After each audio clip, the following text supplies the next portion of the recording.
Hello viewers, আসসালামু আলাইকুম। কেমন আছেন সবাই? অনেকদিন পর আমি আপনাদের সঙ্গে আবার একটা ভিডিও শেয়ার করতে চলে এসেছি। এই ভিডিওটাতে আমি আপনাদের সঙ্গে শেয়ার করব জীবনে প্রথম আমি ৮০ জন মানুষের খাবার রেডি করেছি। কেন আমি এতগুলো মানুষের খাবার রেডি করেছি এবং কিভাবে করেছি সেটাই আপনাদের সঙ্গে আজ শেয়ার করব। তো আশা করি ভিডিওটা আপনাদের ভালোই লাগবে। আর এই কাজটা করতে আমার ফ্যামিলি মেম্বার আমাকে অনেক হেল্প করেছে। আমি এই কাজটা ঠিকঠাক মতো করতে পারবো কিনা সেটা নিয়ে খুব বড় একটা মেন্টাল প্রেসারে ছিলাম। তো আগের দিন রাতে আমি মাংসটা খুব ভালোভাবে মেরিনেট করে রেখেছিলাম। এটা ছিল আমার খাসির কাচ্চি। তো সেক্ষেত্রে আমার মনে হয় আগের দিন মেরিনেট করে রাখলে খাসির যে একটা গন্ধ থাকে সেটা আর থাকবে না এবং মাংসের মধ্যে মশলাটা খুব ভালোভাবে চলে যাবে। অনেকে আবার খাসি বা ছাগলের মাংসের এই গন্ধটা নিতে পারে না। সেক্ষেত্রে আপনারাও আমার মতো এভাবে আগের দিন মেরিনেট করে রেখে দিতে পারেন। আর এই ভিডিওটা আমি একটু ফাস্ট করেই আপনাদেরকে দেখাচ্ছি। আমার বাসার নিচের এক বাবুর্চি ভাইয়ের হেল্প নিয়েছি আমি কাচ্চিটা দমে বসানোর জন্য। তো ওনাকে বলেছি কাল সকালে এসে আমাকে হেল্প করতে। আশা করি উনি সকাল সকালই চলে আসবেন। এই কাচ্চি রান্নাতে সব মশলাই আমি বাসায় তৈরি করে নিয়েছি। মশলাগুলা খুব ভালোভাবে মেখে নিয়েছি।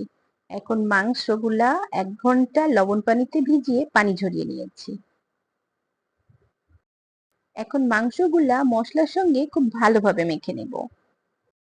তারপর একটা ঢাকনা দিয়ে ঢেকে সারা রাত এটা ফ্রিজে রেখে দিব। এখানে আছে ১২ কেজির মতো খাসির মাংস।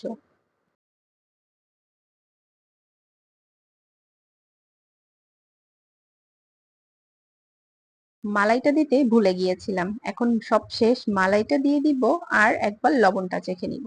তারপর এটাকে ফ্রিজারে সংরক্ষণ করে রেখে দিব। বাকিটা আপনাদের সঙ্গে ফিরে আসছি কাল সকালে। তো সকাল সকাল আমি সবকিছু নিয়ে এভাবে রেডি করেছি। আর এদিকে বাবুর্চি ভাই এসে আলুগুলা এভাবে ভেজে নিচ্ছেন। এদিকে চালটা ধুয়ে পানি ঝরিয়ে রাখা হয়েছে। এখন মশলা মিশানো পানির মধ্যে দিয়ে চালগুলা আধা সিদ্ধ করে নিব।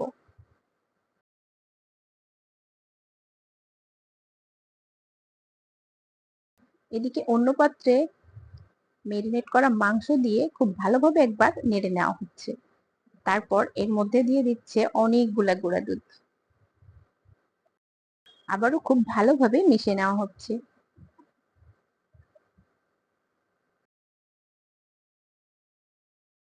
চাল কিন্তু আধা সিদ্ধ হয়ে গিয়েছে। এখন এইভাবে পানি ঝরিয়ে নিচ্ছে। এখন যে পাতিলের মধ্যে প্রথমে মাংসটা মেরিনেট করে রেখেছিলাম সেটা দিয়ে উপরে দিয়ে দেওয়া হয়েছে চাল।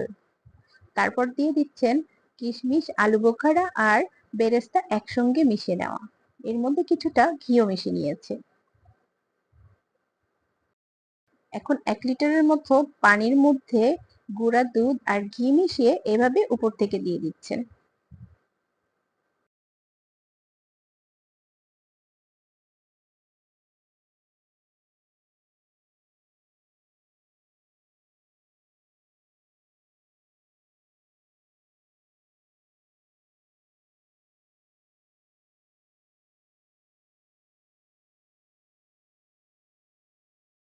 তারপর এই পাতিলটা এভাবে আটা দিয়ে সিল করে মিডিয়াম লো হিটে ২ ঘন্টার মতো দমে জাল করতে হবে।